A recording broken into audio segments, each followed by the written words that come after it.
Unit number 1 ग्रामरचं unit आपलं complete झालेलं आहे परवा दिवशीच्या लेक्चरला. आणि आज आपण युनिट नंबर 2 जे आहे कॉम्प्रिहेन्शन पॅसेजेस त्यामधला पहिला पार्ट आपण पाहणार आहोत आणि तो आहे एखादा पॅसेज कसा सोडवायचा. तुम्ही आता याच्या अगोदर अनसीन पॅसेजेस सोडवलेले असतील, न पाहिलेला उतारा कसा सोडवायचा हे आपल्याला इथं पाहायचं आहे. आणि त्याच्यामध्ये कॉम्प्रिहेन्शन पॅसेज सोडवत असताना नेमकं काय करायचं आहे हे आपल्याला आजच्या लेक्चरला पाहायचं आहे, कारण तुम्हाला युनिट टेस्टला हा सिलेबस असणार आहे. युनिट टेस्टला तुमचा हा सिलेबस असणार आहे आणि त्यासाठी आपल्याला हा कॉम्प्रिहेन्शन पॅसेजेसचा भाग जो आहे युनिट नंबर 2 मधला पहिला भाग जो आहे तो आपल्याला इथं पाहायचा आहे. तर बघा, ब्रेक होते इंट्रोडक्शन टू कॉम्प्रिहेन्शन पॅसेजेस असं म्हटलेलं आहे.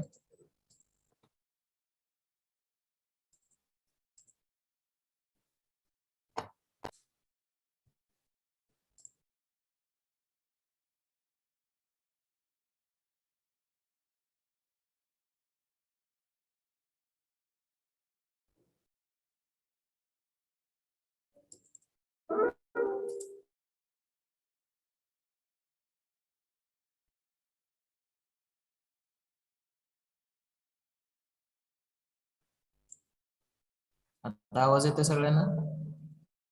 होय सर. ठीक आहे.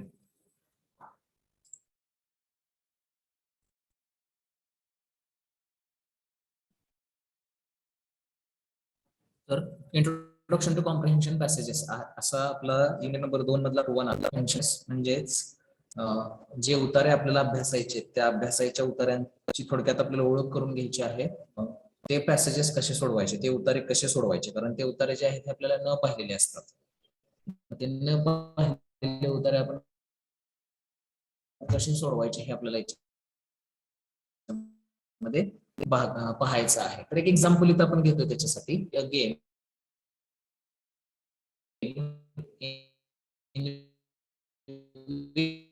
सर तुमचा आवाज येत नाही. One person will tell us येतोय. and the second person has to answer the related questions asked. एक एक्झाम्पल मित्रांनो,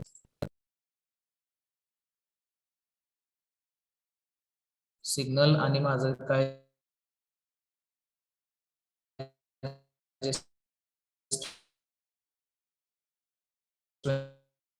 क्वालिटी आहे, ज्यांना प्रॉब्लेम. तर आवाज ब्रेक होतोय. एक गेम आहे जो तुम्ही आणि तुमच्या मित्रांमध्ये तुम्ही खेळणार. जर स्टोरी सांगितली आणि दुसऱ्या मित्रांना म्हणजे तुम्ही जर त्याची उत्तर द्यायचं, जर प्रश्नाची उत्तर द्यायचं जर ठरवलं, तर पहिल्यांदा तो तुमचा मित्र जो आहे तो तुम्हाला स्टोरी सांगेल आणि त्या स्टोरीशी निगडीत असणारे काही प्रश्न विचारेल. मग अशा वेळी तुम्ही पुढे त्यांनी त्याचं उत्तर दिलेलं आहे की you will try to listen as carefully and as dedicatedly as possible. तुम्ही अतिशय काळजीपूर्वकपणे आणि अतिशय मन देऊन तुम्ही ती स्टोरी ऐकाल. जर तुम्हाला त्या स्टोरीची प्रश्नांची उत्तर द्यायची असतील तर तुम्ही ती स्टोरी अतिशय मनपूर्वक ऐकाल, कारण तुम्हाला त्या प्रश्नांची उत्तर द्यायची असतात. You will try to find the answers from the story and not make your own assumptions. आणि तुम्ही काय कराल तर त्या स्टोरीमधून तुम्ही जे काय ऐकलेलं आहे त्याच्यातून तुम्ही त्या प्रश्नांची उत्तर शोधण्याचा प्रयत्न कराल. अंदाज लावण्याच्या ऐवजी तुम्ही काय कराल तर त्या स्टोरीमध्ये जे काय आलेली माहिती आहे त्या माहितीच्या आधारावरती तुम्ही त्या प्रश्नांची उत्तर द्यायचा प्रयत्न कराल. This is the basic idea of solving the comprehension passages. आणि हीच एक बेसिक आयडिया आहे कॉम्प्रिहेन्शन पॅसेज सॉल्व्ह करण्याची. म्हणजे तुमच्या मित्राने तुम्ही ठरवलं की एक छोटीशी गेम आपण खेळायची आहे. एक छोटासा एक खेळ खेळायचा आहे ज्याच्यामध्ये एक मित्र आपल्याला स्टोरी सांगेल आणि त्या स्टोरीशी निगडीत असणारे प्रश्न विचारेल. मग ज्यावेळी तो मित्र आपल्याला स्टोरी सांगेल आणि त्या स्टोरीशी निगडीत असणारे प्रश्न विचारेल, त्यावेळी आपण काय करू तर ती स्टोरी जी आहे ती अतिशय काळजीपूर्वकपणे ऐकू आणि त्या स्टोरी मधील माहितीनुसार आपण त्या मित्राच्या प्रश्नांची उत्तर जी आहेत स्टोरीवरती अवलंबून असणाऱ्या प्रश्नांची उत्तर आपण त्याला देऊ. तर हेच आपल्याला काय करायचं आहे कॉम्प्रिहेन्शन पॅसेजेस सोडवताना करायचं आहे. म्हणजे कॉम्प्रिहेन्शन पॅसेजेस कोणीतरी आपल्याला सांगितलेलं आहे, कथा आपल्याला सांगितलेली आहे असं समजायचं आपण. ती कथा आपण अतिशय काळजीपूर्वकपणे वाचायची आहे आणि वाचून झाल्यानंतर त्या कथेमध्ये जे सांगितलेलं आहे त्या माहितीच्या आधारावरती आपल्याला त्या कॉम्प्रिहेन्शन पॅसेज म्हणजे अनसीन पॅसेज मधले उत्तर जे आहेत ही सोडवायची आहेत. त्याच पद्धतीने म्हणजे जसं आपण एखाद्या व्यक्तीने सांगितलेली स्टोरी ऐकल्यानंतर आपण उत्तर देतो त्या स्टोरीच्या माहितीच्या आधारावरती, तसंच जे कॉम्प्रिहेन्शन आहे आपल्याला त्याच्या आधारेच आपल्याला त्या प्रश्नांची उत्तर जी आहेत ती सोडवायची आहेत. तर कॉम्प्रिहेन्शन पॅसेजेस हे अशा पद्धतीने आपल्याला सोडवावे लागणार आहेत. तर कॉम्प्रिहेन्शन पॅसेजेस सोडवताना काय काय करणं गरजेचं आहे बघा.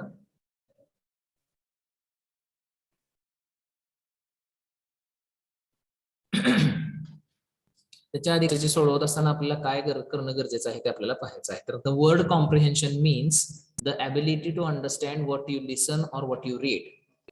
कॉम्प्रिहेन्शन या शब्दाचा अर्थ आहे एखाद्या व्यक्तीची समजून घेण्याची पात्रता.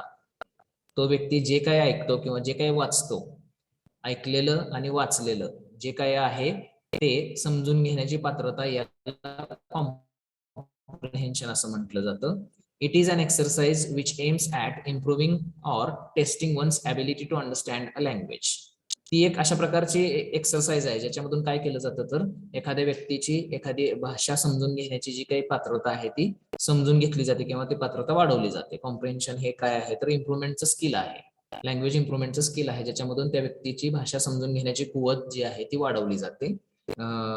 Try to remember your English lesson, English class at your school. तुम्ही तुमच्या शाळेमध्ये ज्यावेळी इंग्रजीचा तास केलेला असेल त्यावेळी तुम्ही काय करायचं आहे तर तो तास तुम्ही शाळेमध्ये ज्यावेळी इंग्रजी विषय शिकत होता त्यावेळेचा तुमचा जो इंग्रजी विषय शिकण्याचा तुम्ही ज्यावेळी शिकत होता त्यावेळेचा तुमचा इंग्लिशचा तास जो आहे तो तुम्ही आठवायचा आहे. प्रत्येक दिवशी तुम्हाला नवनवीन गोष्टी ज्या आहेत ह्या शिकवल्या जात होत्या. ईच डे, प्रत्येक दिवशी तुम्हाला नवनवीन लेसन जे आहेत हे इंग्लिश मधले शिकवले जायचे आणि त्या शिकवलेल्या लेसन नंतर तुम्हाला त्या लेसनवरचे प्रश्न उत्तर विचारले जायचे. तर तेच तुम्हाला तिथं आठवायचं आहे. त्यावेळेस तुम्ही जशा पद्धतीने ते लेसन सोडवण्याचा प्रयत्न केला त्यात थोडाफार बदल आहे फक्त, तर तो आपल्याला इथं पाहायचा आहे. The stories, the poem, the questions and answers were unseen to you before you read them.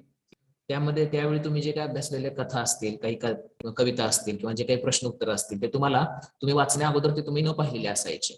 ज्यावेळी तुम्ही शाळेमध्ये अशा प्रकारे त्या प्रश्नांची उत्तर सोडवायचा त्यावेळी तुम्ही अगोदर काय करायचं तर त्या ज्या काही स्टोरीज, त्या काही कथा असतील किंवा ज्या काही कविता असतील त्याचे प्रश्न उत्तर जे असतील ते तुम्ही आधी पाहिलेले नसायचे.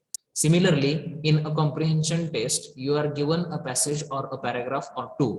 त्याच पद्धतीने तुम्हाला काय केलं जातं तर कॉम्प्रिहेन्शन टेस्ट जी असते त्याच्यामध्ये तुम्हाला एक पॅसेज दिला जातो, एखादा उतारा दिला जातो किंवा एक दोन उतारे दिले जातात. These paragraphs show the idea or mood concerning issue, their solutions that the author provides. आणि हे जे पॅराग्राफ आहेत, हे जे अनसीन पॅसेजेस आहेत याच्यामधून एखादी संकल्पना मांडलेली असते किंवा एखादा विषय मांडलेला असतो किंवा एखाद्या प्रॉब्लेमचं सोल्युशन मांडलेलं असतं त्या लेखकानं. Your main task is to answer the questions asked for the passage. आणि तुम्हाला महत्वाचं बाब काय करायचे आहे त्याच्यामध्ये तर बघा आपली जी काही महत्वाचं बाब आहे कॉम्प्रिहेन्शन पॅसेज सोडवत असताना तर काय आहे तर तो पॅसेज जो आहे तो वाचणे आणि त्याच्यावरच्या प्रश्नांची उत्तरं देणे हा आपल्यासाठी महत्वाचा भाग आहे. क्वेश्चन नंबर 6 मध्ये आपल्याला 6A मध्ये हा प्रश्न विचारला जातो, 6B मध्ये प्रश्न विचारला जातो अनसीन पॅसेजचा, ज्याच्यामध्ये एक उतारा दिला जातो आणि त्याच्यावरती काही प्रश्न विचारले जातात. तर ते आपल्याला आता इथं कसे सोडवायचे याचा एक भाग आपल्याला इथं आज बघायचा आहे. तर त्यातला पुढचा भाग जो आहे काय बघा, आता मिसकन्सेप्शन्स रिगार्डिंग कॉम्प्रिहेन्शन टेस्ट आहे. म्हणजे जे कॉम्प्रिहेन्शन पॅसेजेस आपण सोडवत होतो त्याच्यामध्ये काही चुकीच्या धारणा होत्या. याच्या आधी तुम्हाला जे काही सोडवायला सांगितलं असेल त्याच्यामध्ये काही चुकीच्या बाबी तुम्हाला सांगितल्या असतील की पॅसेज सोडवत असताना असं सोडवलं पाहिजे, तसं सोडवलं पाहिजे, परंतु काही चुकीच्या बाबी आहेत. त्या चुकीच्या बाबी आपण आधी समजून घेऊयात की त्या आपली चूक कुठं होत होती क्वेश्चन कॉम्प्रिहेन्शन पॅसेज सोडवत असताना. There are some misconceptions related to the way of answering the comprehension test. These misconceptions are, काही चुकीच्या बाबी आपण करत होतो कॉम्प्रिहेन्शन पॅसेज सोडवत असताना, कॉम्प्रिहेन्शन पॅसेजचे उत्तर सोडवत असताना, आणि त्या चुकीच्या बाबी ज्या आहेत त्या काय होत्या तर त्या खालील प्रमाणे होत्या. It is possible to understand the key idea of the paragraph by just reading the first and the last sentence, but this is not always correct. बऱ्याच वेळा आपल्याला सांगितलं जायचं की आपल्याला पॅसेज कशाबद्दलचं आहे हे जर समजून घ्यायचं असेल तर पॅसेजचं पहिलं वाक्य आणि शेवटचं वाक्य वाचायचं. त्याच्यातून आपल्याला लक्षात येऊ शकतं की पॅसेज हा कशाबद्दलचा आहे. परंतु हे नेहमी उपयोगी पडतं असं नाही. बऱ्याच वेळा काय होतं तर आपल्याला त्याच्यामधून अडचणींना सुद्धा सामोरं जावं लागतं. पहिला वाक्य आणि शेवटचं वाक्य जे आहे ते पॅराग्राफ कशाबद्दल आहे हे बऱ्याच वेळा सांगू शकत नाही. त्यामुळे आपण काय करायचं तर अशा पद्धतीची गोष्ट जी आहे ती पॅसेज सोडवत असताना कधीही अवलंबायची नाही. पॅसेज हा कशाबद्दल आहे हे पूर्ण वाचल्यानंतरच कळतं. त्यामुळे फक्त पहिलं वाक्य आणि शेवटचं वाक्य वाचल्यानंतर पॅसेज कशाबद्दलचं आहे हे समजेलच असं नाही. त्यामुळं अशा प्रकारची गोष्ट आपण जी आहे ती पॅसेज सोडवत असताना करायची नाही. पहिलं वाक्य आणि शेवटचं वाक्य फक्त कधी वाचायचं नाही. पॅसेज जो आहे तो पूर्णपणे वाचायचा आहे. त्यानंतर दुसरी एक चुकीची धारणा काय होती, चुकीची गोष्ट काय होती की reading the questions first will help to understand the paragraph better. म्हणजे वाक्य पॅराग्राफ वाचायच्या अगोदर प्रश्न वाचायचे म्हणजे आपल्याला पॅराग्राफ चांगला समजू शकतो असं सुद्धा आपल्याला बऱ्याच वेळा वाटू शकतं, परंतु तसं होत नसतं. बऱ्याच वेळा तसं होत नाही. बऱ्याच वेळा तसं होत नाही. तर पहिल्यांदा प्रश्न वाचून नंतर पॅसेज वाचण्याच्या ऐवजी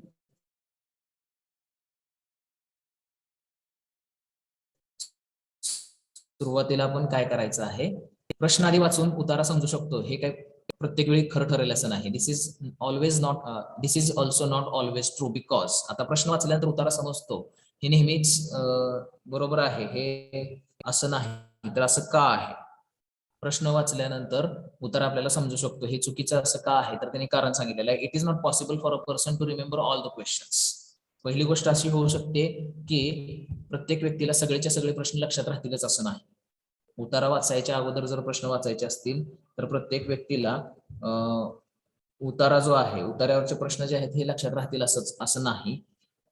also the questions are sometimes indirect in nature. आणि काही वेळा काय होतं तर अप्रत्यक्ष प्रश्न असतात. म्हणजे प्रश्नामध्ये जे शब्द दिलेले आहेत त्या शब्दांव्यतिरिक्त काहीतरी इतर माहिती जी आहे त्या प्रश्नांमधून विचारली जाऊ शकते. इनडायरेक्ट स्वरूपाचे प्रश्न असू शकतात आणि त्याची उत्तर शोधणं हे बऱ्याच वेळा अवघड जाऊ शकतं. The order of the questions is not always in accordance with the progression of the paragraph. आणि काय असू शकतं तर जे काही पॅराग्राफ मध्ये येणारी जी काही घटना आहे आणि प्रश्नांचा जो क्रम आहे तो वेगवेगळा असू शकतो. म्हणजे पॅराग्राफ मध्ये जशा घटना घडल्या त्याच क्रमानं प्रश्न विचारले जातील असं सुद्धा नाही. त्यामुळे प्रश्न वाचल्यानंतर नेहमी आपल्याला प्रश्न वाचूनच पॅराग्राफ समजेल असं नाही. तर त्यासाठी आपल्याला काय करायचं आहे, अगोदर आपल्याला पॅराग्राफ वाचायचा आहे. म्हणजे या दोन गोष्टी आहेत ज्या चुकीच्या धारणा आहेत आन्सर पॅसेज सोडवताना, की बाबा तुम्ही पहिलं आणि शेवटचं वाक्य वाचल्यानंतर तुम्हाला पॅराग्राफ कशाबद्दलचा हे समजू शकतो हे चुकीचं आहे. त्याशिवाय प्रश्न आधी वाचायचा आणि मग पॅराग्राफ वाचायचा याच्यातून तुम्हाला पॅराग्राफ समजू शकतो हे सुद्धा चुकीचं आहे. कारण का तर प्रत्येकाला सगळे प्रश्न लक्षात राहतील असं नाही. शिवाय क्वेश्चन जे आहेत काही वेळा इनडायरेक्ट स्वरूपाचे असतात, अप्रत्यक्ष स्वरूपाचे असतात. म्हणजे प्रत्यक्ष त्या पॅराग्राफ मधले शब्द वेगळे आणि प्रश्नातले शब्द वेगळे असू शकतात. त्यामुळं आपल्याला त्या प्रश्न वाचल्यानंतर त्याचं उत्तर सापडलंच असं नाही. त्याशिवाय प्रत्येक पॅराग्राफ मध्ये आलेला जो काही इव्हेंटचा सिक्वेन्स आहे, पॅराग्राफ मध्ये घडलेला जो काही घटनेचा क्रम आहे आणि प्रश्नांचा क्रम आहे तो वेगवेगळा असू शकतो. त्यामुळं प्रश्न वाचल्यानंतर पॅराग्राफ समजेलच असं नाही. म्हणून त्यांनी काय सांगितलेलं आहे, it is advisable to avoid these misconceptions in order to get better insight about the passage. म्हणून त्यांनी काय सांगितलेलं आहे तर अशा प्रकारच्या गोष्टी ज्या आहेत ह्या कॉम्प्रिहेन्शन पॅसेज सोडवताना करायचं नाही. म्हणजे पहिलं वाक्य आणि शेवटचं वाक्य वाचायचं किंवा प्रश्न आधी वाचायचे आणि नंतर पॅराग्राफ वाचायचा, अशा प्रकारच्या गोष्टी ज्या आहेत ह्या कॉम्प्रिहेन्शन पॅसेज सोडवताना करायच्या नाहीत असं त्यांनी तिथं सांगितलेलं आहे. म्हणजे या गोष्टी चुकीच्या आहेत आणि या गोष्टी केल्या तर तुम्हाला पॅराग्राफ सोडवणं अवघड जाऊ शकतं असं त्यांनी तिथं सांगितलेलं आहे. तर या पद्धतीच्या गोष्टी ज्या आहेत तिथं पॅराग्राफ सोडवताना करायच्या नाही. आता अनसीन पॅसेज सोडवत असताना मग आपल्याला कोणत्या कोणत्या गोष्टी करणं गरजेचं आहे. रिक्विजाइट स्किल्स म्हणजे काय तर तुम्हाला अनसीन पॅसेज सोडवत असताना गरज असणाऱ्या काही गोष्टी ज्या आहेत, तुमच्याकडे असणाऱ्या काही गोष्टी ज्या आहेत ह्या असाव्या लागतात. तर त्या गोष्टी कोणत्या आहेत? To develop a better level of comprehension one requires certain skills. एखादी गोष्ट जर अतिशय चांगल्या पद्धतीने समजून घ्यायची असेल तर त्या व्यक्तीकडे काही स्किल्स असणं गरजेचं आहे, काही कौशल्य असणं गरजेचं आहे. तर ती कौशल्य कोणकोणती आहेत तर लॉजिकल ॲबिलिटी, तर्कसंगतपणा. म्हणजे एखादी गोष्ट वाचल्यानंतर त्याच्यातील तर्कसंगतपणा जो आहे तो आपल्याला शोधता आला पाहिजे किंवा सापडला पाहिजे. तर प्रत्येक गोष्ट जी आहे ती तार्किक आहे की नाही हे समजून घेता येणं गरजेचं आहे. त्याला लॉजिकल ॲबिलिटी असं म्हटलं जातं. त्यानंतर दुसरं आहे ॲबिलिटी टू इन्फर, म्हणजेच अर्थ लावण्याची पात्रता एखाद्या व्यक्तीमध्ये असणं गरजेचं आहे. ज्यावेळी तो व्यक्ती कॉम्प्रिहेन्शन पॅसेज सोडवतो त्यावेळी त्याच्यामध्ये अर्थ लावण्याची पात्रता जी आहे ती असणं गरजेचं आहे. अनालिटिकल ॲबिलिटी म्हणजे त्याला अनालिसिस करता आलं पाहिजे, त्या गोष्टी ज्या आहेत त्या तपासून पाहता आल्या पाहिजेत, तपासण्याची त्याच्याकडे पात्रता असली पाहिजे की त्या पॅसेजमध्ये सांगितलेली गोष्ट ही अशीच आहे का, हे त्याला तपासून पाहता आलं पाहिजे. रिझनिंग ॲबिलिटी, कारण आणि परिणाम हे त्याला शोधता आले पाहिजेत. एखाद्या वाक्यामध्ये पॅराग्राफमध्ये एखादे जर कारण आणि परिणाम सांगितलेलं असेल तर तो त्याला शोधता आला पाहिजे, ती पात्रता त्याच्या अंगी असली पाहिजे. Ability to understand the main motive or idea of the author, तो जो पॅराग्राफ लिहिलेला व्यक्ती आहे, लिहिणारा जो व्यक्ती आहे, लेखक आहे, त्यानं त्या पॅराग्राफमध्ये मूळ संकल्पना कोणत्या कारणासाठी मांडलेली आहे हे सुद्धा समजून घेता येणं गरजेचं आहे. मूळ संकल्पना आणि त्याचं कारण काय आहे ती संकल्पना मांडण्याचं त्या लेखकाचं, ते सुद्धा त्या कॉम्प्रिहेन्शन पॅसेज टेस्ट सोडवणाऱ्या विद्यार्थ्याला ते करता आलं पाहिजे. तुमचं रीडिंग स्पीड योग्य असणं पाहिजे. भरभर वाचणं किंवा अतिशय स्लो वाचणं असं नसायला हवं आहे. तुमचं रीडिंग स्पीड जे आहे ते योग्य असणं गरजेचं आहे, जेणेकरून वाचता वाचता तुम्हाला सगळ्या गोष्टी समजतील व्यवस्थित.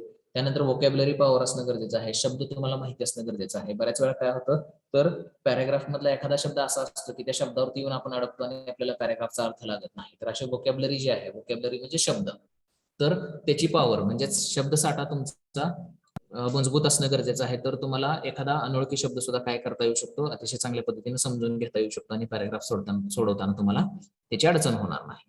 Remembering some important information from the paragraph, otherwise we need to refer to paragraph again and again which will consume more time. आणि ज्यावेळी तुम्ही पॅराग्राफ सोडवत असता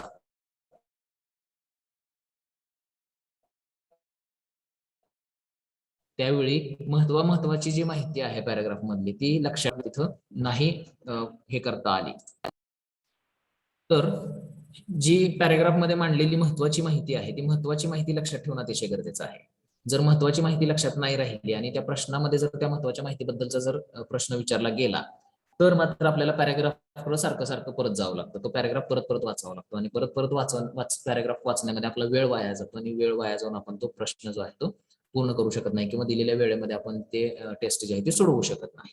तर अशा ज्या काही गोष्टी आहेत त्या गरजेच्या आहेत अनसीन पॅसेज सोडवत असताना. तुमच्याकडे लॉजिकल ॲबिलिटी असली पाहिजे, म्हणजे तुम्हाला गोष्टींमधला तर्कसंगतपणा शोधून काढता आला पाहिजे, तुम्हाला अर्थ लावता आला पाहिजे वेगवेगळ्या गोष्टींचा. त्यानंतर तुमच्याकडे अनालिटिकल ॲबिलिटी असली पाहिजे, म्हणजे तुम्हाला ते थोडंसं तपासून पाहता आलं पाहिजे. रिझनिंग ॲबिलिटी असली पाहिजे, म्हणजे कारण आणि परिणाम त्या गोष्टीचे जे आहेत हे तुम्हाला शोधून काढता आले पाहिजे त्याच्यामधून. त्यानंतर तो जो पॅराग्राफ तुम्हाला दिलेला आहे त्याचा मूळ मुद्दा काय आहे आणि तो पॅराग्राफ लिहिण्यामागचा त्या लेखकाचा हेतू काय आहे हा तुम्हाला समजला पाहिजे. तुमचं रीडिंग स्पीड योग्य असलं पाहिजे आणि शब्दसाठा जो आहे तो तुमच्याकडे चांगला असला पाहिजे, जेणेकरून तुम्हाला पॅराग्राफ मध्ये आलेले अवघड शब्द जे आहेत हे लगेच समजून घेता येतील किंवा तुम्हाला त्याच्यामध्ये कुठे अडचणी येणार नाही. आणि शेवटचा मुद्दा त्यांनी सांगितलेला आहे जो तुमच्याकडे असला पाहिजे तो म्हणजे काय आहे तर महत्वाची माहिती पॅराग्राफ मध्ये तुम्हाला लक्षात ठेवता आली पाहिजे, तरच तुम्हाला पॅराग्राफ व्यवस्थितपणे सोडवता येतो. नाहीतर तुम्हाला काय करावं लागतं, महत्वाची माहिती जर तुमच्याकडून चुकली, वाचायची राहून गेली किंवा लक्षात नाही राहिली तर तुम्हाला परत पॅराग्राफ वाचावं लागतं आणि त्यामध्ये तुमचा वेळ वाया जातो. तर ह्या स्किल्स हे स्किल्स आहेत, हे स्किल्स तुमच्याकडे असणं गरजेचं आहे, तरच तुम्ही काय करू शकता, अनसीन पॅसेज जो आहे तो अतिशय चांगल्या पद्धतीने सोडवू शकता. याच्या व्यतिरिक्त तुम्हाला आता अनसीन पॅसेज सोडवण्यासाठी स्ट्रॅटेजी कोणती वापरायची, पद्धत कोणती वापरायची हे आपल्याला इथं बघायचं आहे. Important strategy to solve comprehension passage. Comprehension passage सोडवत असताना कोणत्या पद्धतीने तुम्ही जायचं आहे पॅसेज सोडवत असताना. तर to develop a better level of comprehension one requires certain skills. काही स्किल्स जे आहेत हे कॉम्प्रिहेन्शन पॅसेज सॉल्व्ह करण्यासाठी गरजेचे असतात. आता तुम्हाला याच्या आधी सांगितलं असेल, बऱ्याच वेळा 10वी मध्ये तुम्हाला सांगितलं असेल अनसीन पॅसेज सोडवत असताना 8वी 9वी 10वी मध्ये की प्रश्नातले शब्द बघायचे, उत्तरातले प्रश्नातले शब्द पॅसेज मध्ये कुठे मिळतात हे बघायचं, त्याच्या पुढचे 4 शब्द पाठीमागचे 4 शब्द लिहायचे आणि त्याचं उत्तर तयार होतं. आता हे काही प्रमाणात ठीक आहे, म्हणजे सोपा पॅसेज जो असतो त्या ठिकाणी तुम्हाला अशा पद्धतीने उत्तर सापडू शकतात. परंतु जर थोडासा अवघड पॅसेज दिला तर तिथं मात्र या ट्रिकचा उपयोग होत नाही, अशा पद्धतीचा उपयोग होत नाही, तुमचं उत्तर जे आहे ते चुकतं. आता ते कसं चुकतंय हे आपण एक्झाम्पल मध्ये पाहणार आहोत. त्याच्या आधी काय करायचं, तर ही पद्धत कधीच ब्रेक होतोय सर. तर तुमचा आवाज ब्रेक होता. नाही लक्षात ठेवायचं, म्हणजे प्रश्नातले शब्द बघायचे, ते शब्द उत्तरात कुठे येतात बघायचे. सगळ्यांनाच ब्रेक होत आहे का? तर तुम्हाला जे आधी शिकवलेलं आहे की प्रश्नातले शब्द बघायचे, तेच शब्द उत्तरात कुठे आहेत ते बघायचे आणि उत्तर लिहायचं पुढचे मागचे 4-4 शब्द धरून. तर हे तुम्हाला कॉम्प्रिहेन्शन पॅसेज अतिशय चांगल्या पद्धतीने सोडवण्यामध्ये तुमच्या थोडंसं इथं गफलत होऊ शकते अशा पद्धतीच्या स्ट्रॅटेजीमुळे. तर ती स्ट्रॅटेजी कधीही वापरायची नाही. काही ठराविक सिंपल पॅसेजेस मध्ये ती स्ट्रॅटेजी उपयोगी पडते, परंतु अवघड पॅसेजेस मध्ये ती उपयोगी पडत नाही. आणि तुमच्या लेवलला आता डिप्लोमा लेवलला जे पॅसेजेस येतात ते थोडेसे अवघड लेवलचे असतात, त्यामुळे ती स्ट्रॅटेजी उपयोगी पडत नाही. तर काय करायचं आहे, कसं सोडवायचा पॅसेज ते तिने तिथं सांगितलेलं आहे. Read the passage as fast as possible. जितक्या शक्य तितक्या लवकर तुम्ही पॅसेज जो आहे तो वाचायचा आहे. आता हे कॉम्प्रिहेन्शन टेस्ट आहे. कॉम्प्रिहेन्शन शिकवत असताना तुम्ही करत असताना आन्सरिंग पॅसेज सोडवत असताना काय करायचं आहे हे त्यांनी इथं सांगितलेलं आहे. तर जितक्या शक्य तितक्या लवकर तुम्ही पॅसेज जो आहे तो वाचायचा आहे. Get involved with the paragraph to understand it. परंतु जलद गतीनं वाचायला सांगितलंय म्हणून फक्त वाचून मोकळं व्हायचं नाही, तर वाचत असताना तुम्ही पॅराग्राफ मध्ये काय सांगितलेलं आहे हे समजून घ्यायचं. एवढ्या स्पीडनं तुम्ही वाचायचं आहे. तुमच्या पॅराग्राफ वाचण्याचं स्पीड जे आहे ते किती असलं पाहिजे, तुम्हाला समजेल एवढ्या स्पीड मध्ये तुम्ही तो पॅराग्राफ वाचायचा आहे. Underline the important lines or parts of passage to answer the questions. प्रश्नांची उत्तर देत असताना तुम्हाला महत्वाचा भाग वाटू शकतो असे महत्वाचे भाग जे आहेत हे वाचताना तुम्ही काय करायचे, अधोरेखित करायचे, अंडरलाईन करायचे. अशा ओळी, असे शब्द तुम्ही काय करायचे, अधोरेखित करायचे. It will also help to understand the main idea of the passage or the tone or the mood of author. असं अंडरलाईन केल्यामुळे काय होऊ शकतं, तर तुम्हाला त्या उतार्याचा महत्वाची संकल्पना काय आहे, उतारातली मूळ संकल्पना काय आहे, किंवा लेखकाचा एक त्याच्यामध्ये त्याच्या पाठीमागचा उद्देश काय आहे हे तुम्हाला समजू शकतं ज्यावेळी तुम्ही अशा पद्धतीने वाक्य किंवा महत्वाच्या गोष्टी अंडरलाईन करता. Try to translate a complex line in an easy one in your own words and your own language. समजा एखादी अवघड ओळ जर तुम्हाला आली, तर ती अवघड ओळ जी आहे ती तुम्ही काय करायची, तुमच्या स्वतःच्या भाषेमध्ये किंवा तुम्हाला समजेल अशा शब्दांमध्ये थोडंसं ट्रान्सलेट करण्याचा प्रयत्न करायचा आहे. This will help you in analyzing the main idea of the paragraph and in seeking the cause and effect of the passage. आता अशा पद्धतीने ट्रान्सलेट केल्याने काय तुम्हाला मदत होते, तर त्या उतार्याचा महत्वाचा मुद्दा जो आहे तो तुम्हाला समजायला मदत होते. शिवाय एखाद्या गोष्टीचं कारण आणि त्याचा परिणाम हा सुद्धा तुम्हाला शोधायला अशा प्रकारे ट्रान्सलेट केल्यानं त्याची मदत होऊ शकते. तर अशा पद्धतीने काय करायचं आहे, पहिल्यांदा पॅसेज हा वाचता येईल एवढ्या योग्य स्पीडमध्ये वाचायचा आहे. पॅराग्राफ व्यवस्थित समजून घ्यायचं आहे. महत्वाच्या बाबी ज्या आहेत ह्या अधोरेखित करायच्या आहेत. कारण का, तर त्याच्यातून तुम्हाला महत्वाचा मुद्दा पॅराग्राफ मध्ये काय मांडलाय तो समजेल आणि त्या लेखकाचा त्याच्या पाठीमागचा हेतू तुम्हाला समजेल. त्यानंतर एखादी अवघड ओळ जर आलेली असेल तर त्या अवघड ओळ तुम्ही काय करायची आहे, ट्रान्सलेट करायची आहे तुमच्या शब्दांमध्ये किंवा तुमच्या स्वतःच्या भाषेमध्ये, जेणेकरून तुम्हाला ती समजेल आणि महत्वाचा मुद्दा त्या पॅराग्राफ मधला जो आहे तो तुम्हाला लक्षात येईल, किंवा काही कारण आणि परिणाम अशा प्रकारचे जर काही गोष्ट सांगितली गेलेली असेल तर ती सुद्धा तुमच्या लक्षात येईल.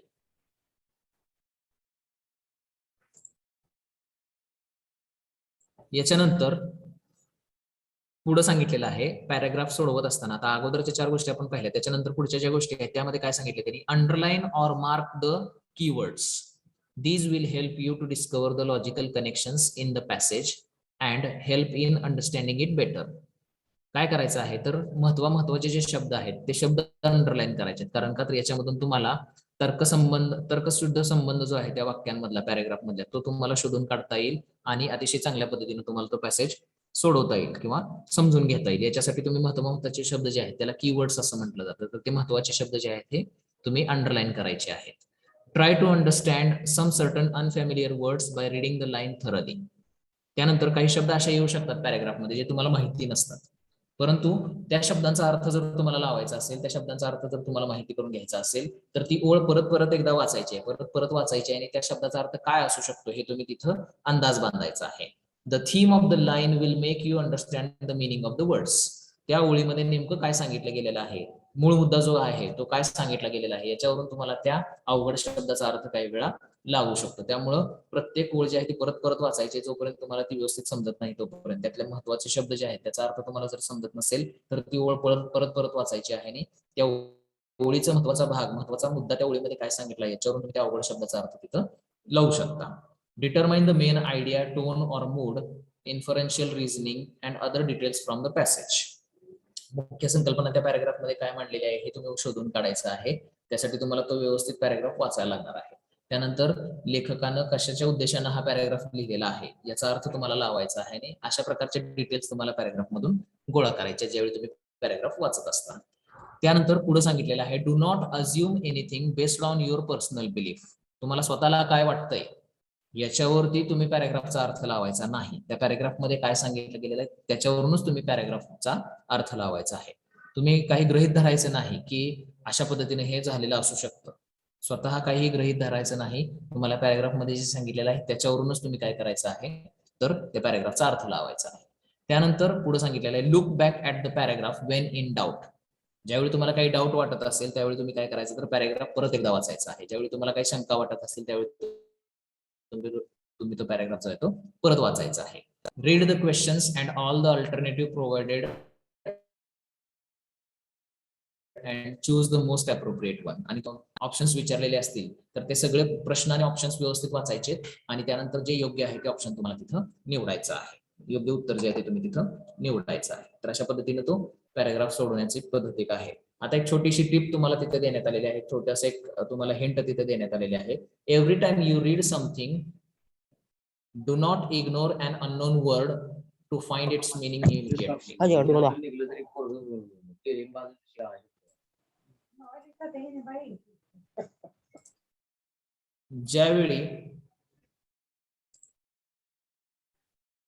ज्यावेळी तुम्ही एखादी गोष्ट वाचत असता एखादा पॅराग्राफ वाचत असता त्यावेळी न माहित असलेला शब्द जो आहे त्याला तुम्ही टाळायचं नाही. त्याला तुम्ही इग्नोर करायचं नाही. त्याचा अर्थ जो आहे तो लगेचच तुम्ही तिथं शोधण्याचा प्रयत्न करायचा आहे. This will help you a lot to learn new words but don't forget to use them in your day to day conversations.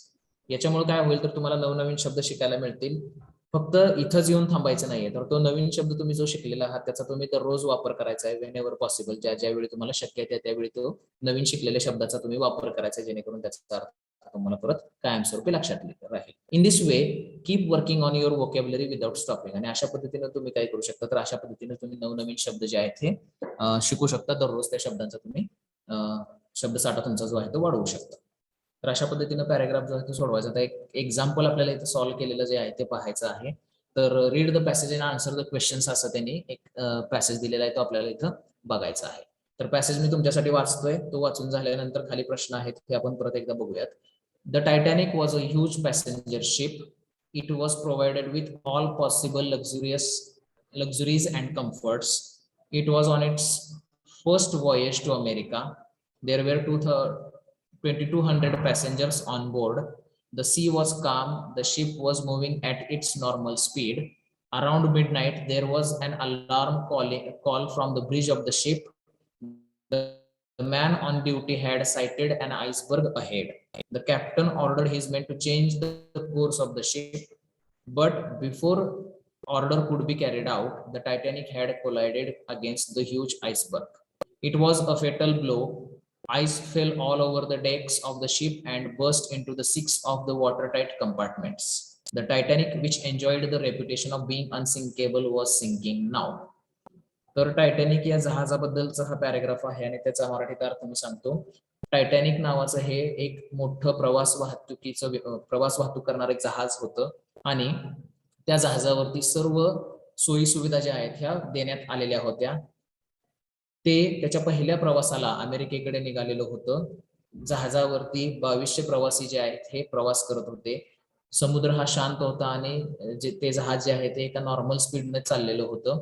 परंतु मध्यरात्री काय झालेलं आहे तर एक अलार्म कॉल म्हणजे सगळ्यांना जाग करणारा जो काही संदेश आहे तो ब्रिज वरून आलेला आहे त्या शिपच्या कॅप्टनकडे.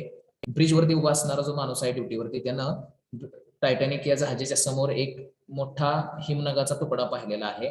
कॅप्टनने काय केलेलं आहे मग त्या जहाजाचं जे काही हे आहे डायरेक्शन आहे दिशा जी आहे ती वळवण्याच्या सूचना लोकांना दिलेल्या आहेत. परंतु त्या सूचनेचं पालन होईपर्यंत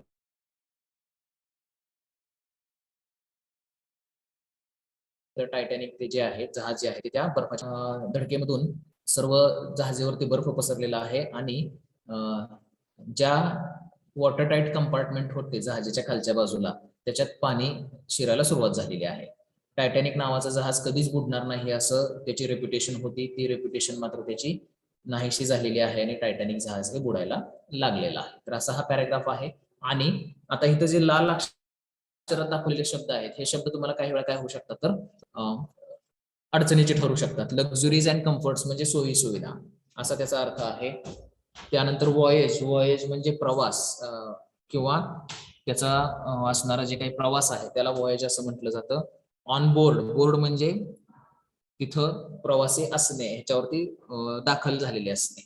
त्यानंतर सायटेड, SIGHT, सायटेड म्हणजे दिसणे. आइसबर्ग म्हणजे हिमनग. कोर्स म्हणजे डायरेक्शन म्हणजे त्याची दिशा.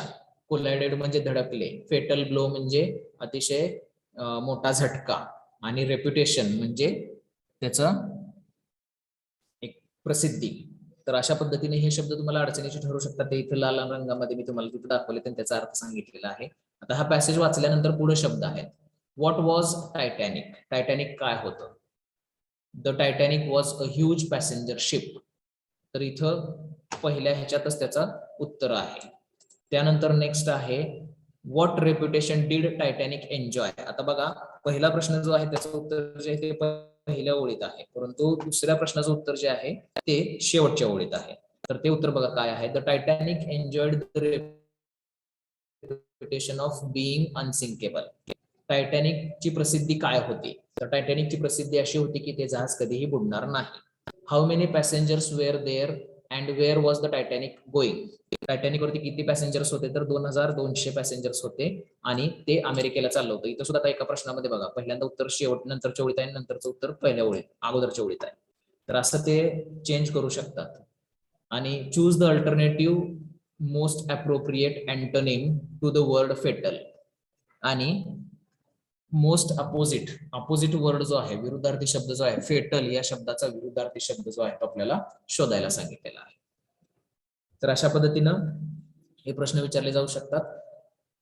तर हा पॅराग्राफ जो आहे तो अशा पद्धतीने आपल्याला सोडवायचा आहे. पॅराग्राफ सुरुवातीला वाचायचा, त्यानंतर प्रश्न वाचायचे, प्रश्न वाचून परत एकदा पॅराग्राफ वाचायचा आणि राहिलेल्या प्रश्नांची उत्तरं शोधायचे. तर अशा पद्धतीने आपण हा पॅराग्राफ सोडवू शकतो. पुढचा पॅराग्राफ एक आहे बघा. We left Dehradun early in the morning and stopped by for breakfast at Mussoorie. From Mussoorie, the picturesque road heads north to Yamuna Bridge, then to Barkot, where one road branches to Gangotri. The road winds along the Yamuna River through luxurious dense green vegetation to Hanuman Chatti, the end of motorable road. The remaining journey has to be undertaken on foot or pony. Yamunotri is only 13 kilometers from Hanuman Chatti, but it is better to proceed another 6 kilometers and have the night halt at Janaki Bai Chatti. The journey to Yamunotri is simply breathtaking. आता हा paragraph आहे. हा paragraph पहिल्या पॅराग्राफच्या तुलनेत अतिशय अवघड आहे, कारण याच्या प्रश्नाने त्याचे उत्तर मी तुम्हाला बघतो इथं सांगतो काय आहे. तर पुढं पॅराग्राफ मध्ये अजून सांगितलेलं आहे high snow covered peaks all around, glaciers, streams and waterfalls, vibrant green foliage and the pristine air are a sheer delight to tired city lungs.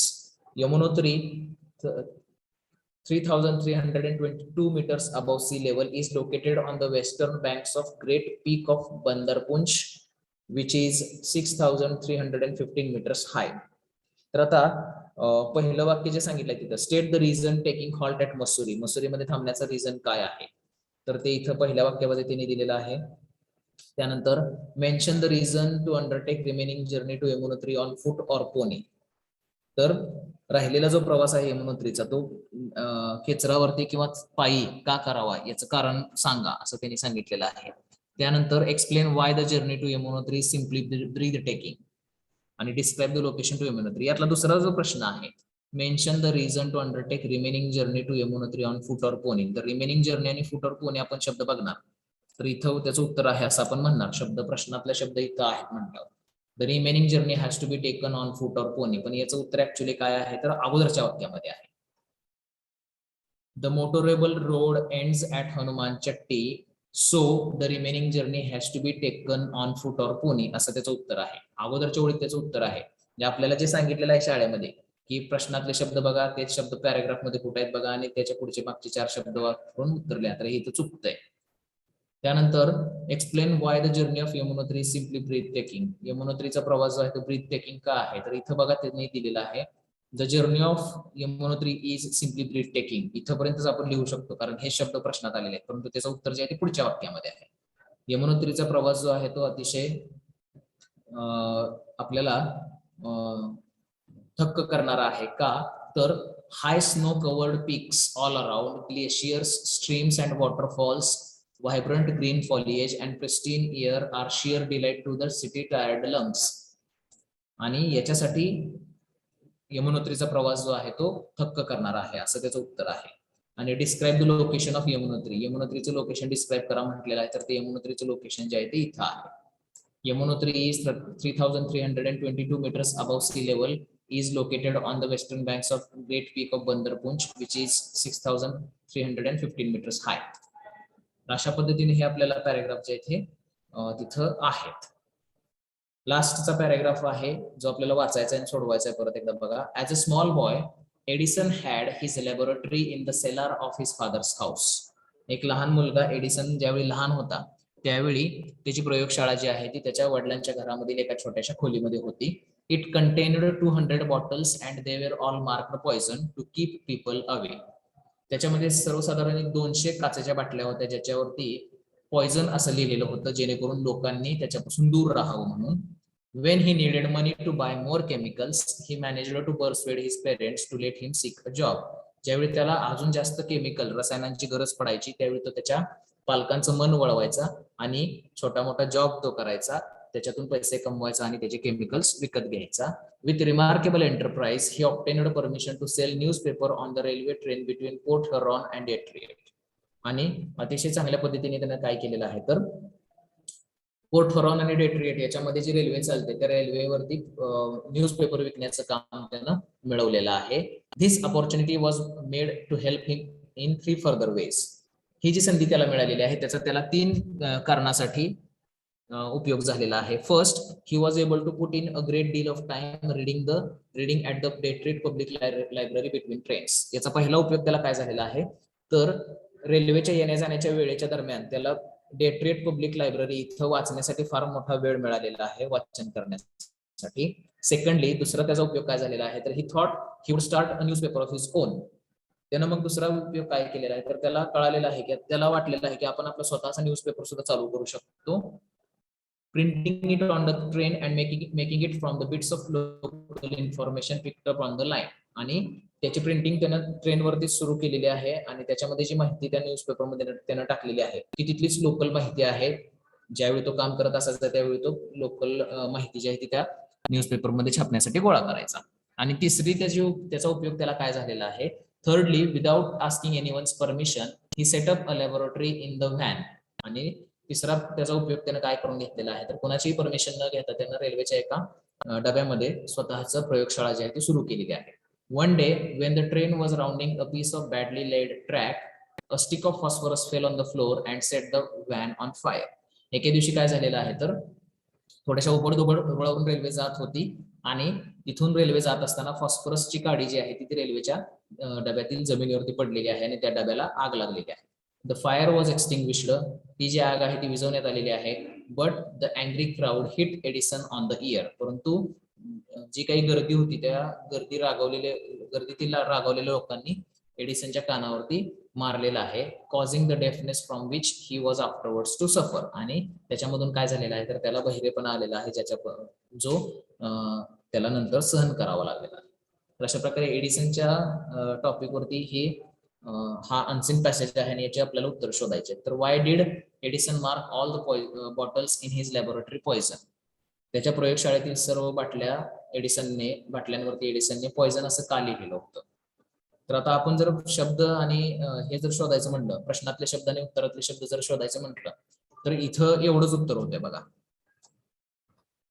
It contained 200 bottles and they were all marked poison. आपण इथेच येऊन थांबू शकतो, पण खरं उत्तर जे आहे ते त्या स्वल्पविरामानंतर आहे. टू कीप पीपल अवे हे त्याचं खरं उत्तर आहे. एडिसनने त्याच्या प्रयोगशाळेतील सर्व बाटल्यांवरती पॉइझन असं का लिहिलं होतं तर लोकांना दूर ठेवण्यासाठी. त्यामुळं प्रश्नातले शब्द आणि उत्तरातले शब्द म्हणजे उत्तरातले शब्द जे येतात तिथूनच उत्तर मिळेलच असं नाही दरवेळी आपल्याला, हे लक्षात ठेवा तुम्ही सगळ्यांनी. What job did he get when he needed money? त्याला ज्यावेळी पैशाची गरज असायची त्यावेळी तो कोणतं काम करायचा? तर त्याला ज्यावेळी पैशाची गरज असायची त्यावेळी तो न्यूजपेपर सेल करण्याचा, railway train between Port Huron and Detroit. म्हणजे पोर्ट हॉर्न आणि डेट्रिएट ही दोन जे शहर आहेत, या शहरांमध्ये चालणारी जी रेल्वे आहे त्या रेल्वेमध्ये न्यूजपेपर विकण्याचं काम त्याला तो करायचा. Where did Edison print his newspaper? एडिसनने त्याचा न्यूजपेपर कुठं प्रिंट केला? तर printing it on the train. म्हणजे एडिसनने त्याचा न्यूजपेपर जो आहे तो ट्रेनवरतीच प्रिंट केला असं आपण तिथं सांगू शकतो. What did the angry crowd do? रागवलेल्या गर्दीने काय केलं? तर the angry crowd hit Edison on the ear. इथं उत्तर आहे त्याचं. The angry crowd hit Edison on the ear. आणि use the following phrases in the sentences of your own. तुमच्या स्वतःच्या वाक्यामध्ये जे काही खाली दिलेले शब्द आहेत त्या शब्दांचा वापर करा असं म्हटलेलं आहे. कीप अवे, दूर ठेवणे. I keep bad friends away असं आपण म्हणू शकतो. मी वाईट मित्रांना दूर ठेवतो असं. आणि to ask for permission, I asked for permission to my parents. मी माझ्या पालकांच्या परमिशन विचारली, माझ्या पालकांची आज्ञा किंवा परमिशन घेतली. अशा पद्धतीने आपण ते वापरू शकतो. अशा पद्धतीने अनसीन पॅसेज सोडवायचा आहे. सगळ्यांच्या लक्षात, अनसीन पॅसेज सोडवत असताना तुम्हाला बऱ्याच वेळा सांगितलेली जी ट्रिक आहे की तुम्ही प्रश्नातले शब्द बघा, ते शब्द उत्तरात कुठे आहेत बघा आणि ते सोडवा. तर हे तुम्हाला उपयोगी पडत नाही. तर अनसीन पॅसेज सोडवताना हे लक्षात ठेवायचं आहे की सुरुवातीला तुम्ही पॅराग्राफ वाचायचा, व्यवस्थित समजेल अशा पद्धतीने व्यवस्थित पॅराग्राफ वाचायचा. वाचून झाल्यानंतर प्रश्न वाचायचे, प्रश्नांचा अर्थ समजून घ्यायचा आणि परत पॅसेज वाचायचा आहे. परंतु पॅसेज परत वाचत असताना, दुसऱ्यांदा वाचत असताना काय करायचं आहे, तर जे आपण प्रश्न वाचलेले आहेत त्या प्रश्नांचं उत्तर कुठं असू शकतं याला अंडरलाईन करायचे आहे आणि त्यानुसार ते प्रश्न जे आहेत हे सोडवायचे आहेत. तर अशा पद्धतीने अनसीन पॅसेज जो आहे तो आपला सोडवला जाऊ शकतो आणि त्याचे उत्तरावरचे उत्तर जे आहे ते आपल्याला मिळू शकतात. तर आता आपण अटेंडन्स घेऊयात.